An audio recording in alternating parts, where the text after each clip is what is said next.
Sir, आपका स्वागत है हमारे इस चैनल पे। सर, आप ही की जुबानी हम लोग सुनना चाहेंगे, who is Vishwaroop Rai Chaudhary? How you got this inspiration? कहाँ से शुरुआत हुई? कैसे इतना सब कुछ आप कर पा रहे हैं? And what motivates you sir? Thank you, thank you, thank you for giving me the opportunity to share my story. इसमें बात वहीं से जो मैंने अभी आपको बताया कि लाइफ के कई सारे सिंपल ऐसे इंसिडेंट होते हैं जो हमें इंस्पायर करते हैं, जो हमें एक डायरेक्शन देते हैं, फिर उस डायरेक्शन को पकड़ के हम आगे बढ़ते जाते हैं. So that is what happened. I am PhD in diabetes and मेरे सेंटर्स हैं वियतनाम में, मलेशिया में, स्विट्जरलैंड में और लिंकन यूनिवर्सिटी मलेशिया एंड यहाँ पे भारत में श्रीधर यूनिवर्सिटी पिलानी वियतनाम में under the ministry of science and technology research institute of complementary health sciences. यहाँ पे हमारी ट्रेनिंग प्रोग्राम चलते हैं और ट्रेनिंग सिर्फ इस बात की कि आपके जैसे मैं अभी घर पे बैठा हूँ एंड मुझे आई एम श्योर आप सबके सब घर पे बैठे हैं. मैं ये बताना चाह रहा हूँ कि आपके घर में ही वो सारे सामान है जिससे आप हर तरह की इमरजेंसी सिचुएशन नंबर वन और हर तरह की डिजीज लाइफस्टाइल डिजीज की दवाइयाँ बना सकते हैं और उसको उससे किसी भी पेशेंट को रिलीफ दे सकते हैं. तो हाउ ये वंडरफुल। है मेरा काम. इसी की ट्रेनिंग देता हूँ. मेरी ज़्यादातर बुक्स इसी पे लिखी हुई हैं और इसकी शुरुआत कैसे हुई है मैं 1 मिनट में बता दूंगा इसको. शुरुआत हुई आज से करीब 15 साल 17 साल पहले. राइट. तो मेरी मेरी वाइफ नीरजा नाम है उसको उसका और उससे भी ज़्यादा टाइम हो गया. शादी से पहले से हम लोग जानते थे. तो उसकी ये था कि लगातार जुकाम था रहता था लगातार. हमने हर तरह का इलाज देखा, एलोपैथी, आयुर्वेद, होम्योपैथ, न जाने क्या क्या. और जब कोई हर जगह से हार गए तो लगा कि भाई फिर खुद ही को कुछ करना पड़ेगा. So that was the starting point. And अगर मैं अपनी बात करूं तो बात वहीं पे भी आती है कि इरिटेबल बाउल सिंड्रोम मुझे याद नहीं है कि कब ठीक था. स्कूल में, कॉलेज में, अर्ली लाइफ में हमेशा था. तो मुझे लगता है कि हर चीज़ का सोल्यूशन कुछ ना कुछ तो होता होगा और it must be very simple. भगवान ने हमें बनाया तो हमारे प्रॉब्लम के साथ कोई ना कोई सोल्यूशन दिया होगा. तो एब्सोल्युटली। जब हर जगह से सोल्यूशन नहीं मिला देन इसका मतलब कि अब हमें इसको इन्वेंट करना है. That's how I started. और फिर हमने देखा कि आप मानेंगे कि चाहे वो डायबिटीज हो या एचआईवी एड्स हो या कोविड जो अभी हम बात कर रहे थे, आगे भी बात कर सकते हैं, या कैंसर हो, हर चीज के इलाज इतने सिंपल हैं कि आप विश्वास ही नहीं करेंगे. सिर्फ फर्क इतना है कि आप तक वो इलाज किसी ने पहुंचाया नहीं. तो मैं एब्सोल्युटली। तो यही सोचता हूँ कि जो मेरी वाइफ की बात करें तो बचपन से वो एक पर्टिकुलर लाइफस्टाइल डिजीज से पीड़ित थी. दैट इज लगातार जुकाम रहना और मैं एक और से. जबकि उसको ठीक करने में each one of us took about 15 days. तो वाओ। दिमाग में सिर्फ एक छोटी सी बात है. यही चीज अगर मुझे बचपन में किसी ने बता दी होती या उसे बता दिया होता तो हमारा बचपन से लेकर अभी तक का समय कितना आसान बीतता. तो हमने हाउ सोचा why wonderful. Not this be a profession. तो इस पे रिसर्च किया, इस पे स्टडी किया, इस पे पीएचडी किया. And that's absolutely. How is the life. दोस्तों, कंट्रीब्यूशन ही एक चीज है जो आपको सब कुछ देती है। सर्टेनिटी, नाम, शोहरत, पैसा, वैरायटी, सब कुछ है। उसकी जीती जागती मिसाल है सर हमारे सामने इस समय। विश्वरूप सर, इसका मतलब तो आपके पास बहुत सारे ऐसे लोग आते होंगे जो कि अलग अलग तरह की प्रॉब्लम से पीड़ित है। तो मेरे पास आज का लाइव एक ऐसा केस है, मैं चाहूंगा कि आप उसके ऊपर थोड़ा सा प्रकाश डालें कि क्या हो सकता है।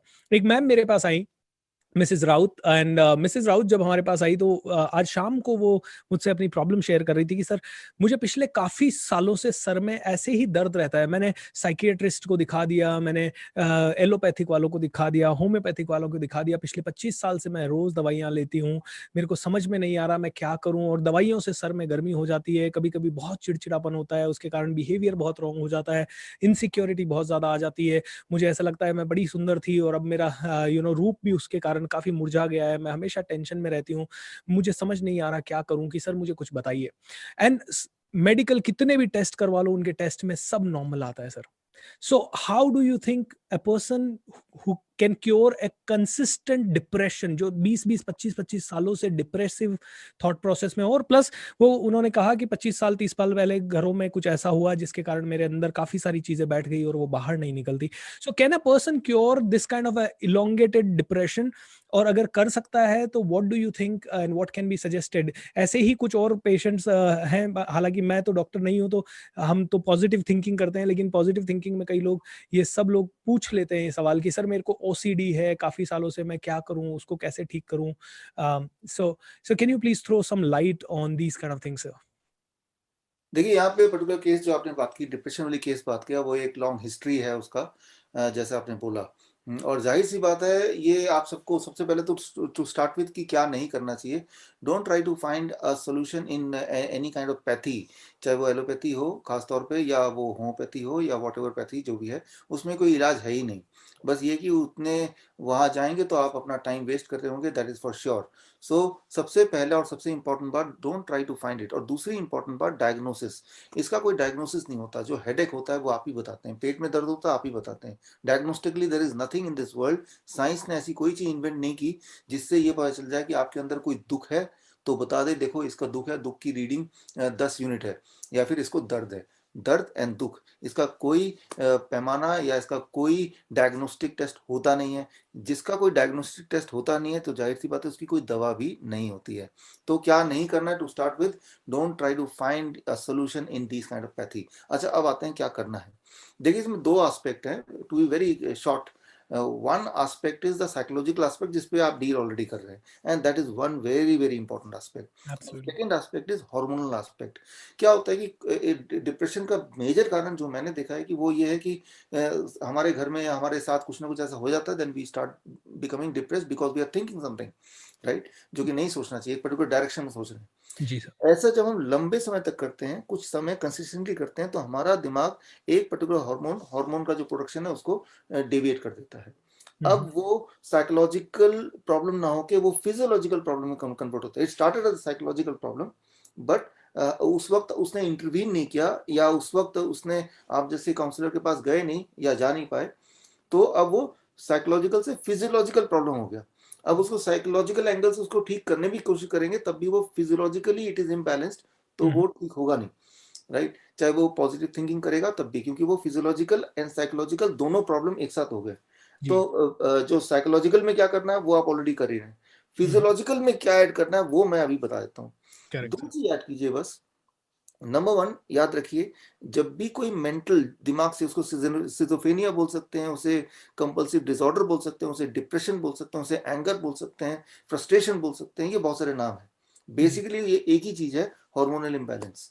तो इसको बैलेंस को वापस कैसे लाना है? दो स्टेप है, बल्कि तीन स्टेप है। पहला स्टेप, सैफरन, याद रखिए, केसर। केसर लीजिए, 1 ग्राम के पैकेट में आता है, उसका 1/10वां हिस्सा 0.1 ग्राम लेना है, और उसको गर्म पानी, बहुत गर्म पानी, 1 कप पानी में 1 कप बहुत गर्म पानी में डाल देना है। 2-3 मिनट में उसका कलर सैफरन केसरी रंग का हो जाएगा। फिर उसको सिप करके चाय की तरह पीना है, सुबह और रात को सोने से पहले। सुबह खाली पेट, रात को सोने से पहले। If you can do it for 21 days, right, you can see a clear cut difference. कितना clear cut difference? About 30-40% improvement, कि हाँ अभी ठीक है, मैं पहले से 40% तो ठीक हो गए, 100% ठीक नहीं हुए। Correct. This is first step. लेकिन मैं बोल रहा हूँ वो 21 days 3 weeks ना करके वो 3 months 4 months ऐसा करना है कंसिस्टेंटली, फिर छोड़ देना। नंबर जी। वन। नंबर टू, एक काइंड ऑफ डाइट जो आगे चाहे तो मैं बता सकता हूँ डिटेल में, that is called DIP diet, जिसमें फ्रूट्स एंड वेजिटेबल ज्यादा खाना होता है, और जी। Dairy products and fast packed and refined food नहीं खाना होता है। The moment you start doing it, DIP diet plus this saffron drink, plus the third thing, exposure to sunlight, धूप का एक्सपोजर, 15 मिनट। 15 मिनट आप ध्यान से देखेंगे तो एक्सपोजर नेग्लिजिबल होगा आपका। 15 मिनट, व्हेन यू डू जी। These three things along with, of course, कि पॉजिटिव थिंकिंग के कुछ जो तरीके होते हैं, चाहे वो सेल्फ रीडिंग करके हो, पॉजिटिव बुक्स या पॉजिटिव लोगों के साथ रह के हो, या एफर्मेशंस हो, वो कुछ भी हो सकता है। दैट इज वन पार्ट जो आप ऑलरेडी अभी देख ही रहे हैं। ओह तो जब वंडरफुल। ये सारी चीजें इंक्लूड होंगी एंड कंसिस्टेंटली जब 21 days तक करेंगे, तो 50-60% आपको आराम मिलने लगेगा, और इतना आराम मिलते ही आपको एक ट्रिगर मिल जाएगा कि हाँ, डायरेक्शन इज राइट। सो क्या यही आपको करना है, and this should work for most of the people. It works, मुझे लगता है ये काम करेगा। क्या बात है। Sir, thank you so much for sharing this.